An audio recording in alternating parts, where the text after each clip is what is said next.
Welcome to Samba Samba. Enjoy the video. Begin by preparing workspace and parts for a VW Beetle headlight change. Use a 10mm wrench and gloves. Have a replacement H412V60/55W bulb ready. Park on level ground and set the parking brake to prevent movement while you work. Allow the engine to cool for at least 15 minutes before touching the headlight assembly, and disconnect the negative battery terminal if you prefer extra safety. Keep a clean cloth and a small flashlight handy, and work in a well-lit, dry area to avoid moisture. Open the hood and locate the rear of the headlight housing.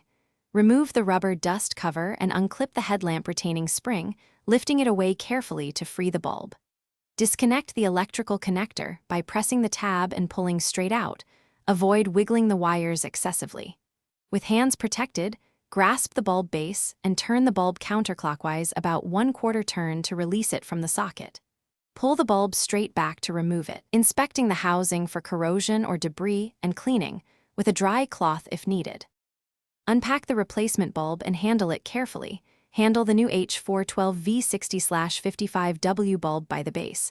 Do not touch the glass with bare fingers, as oils will shorten bulb life. Insert the bulb into the socket, align the tabs, and turn clockwise 1/4 turn until locked. Reconnect the electrical connector and replace the rubber dust cover and retaining spring. Test the beam pattern on a wall or garage door, then adjust aim using the vertical and horizontal adjusters. Test final alignment from 25 feet and perform a short drive to confirm proper illumination. Thanks for watching. Consider subscribing if we helped you.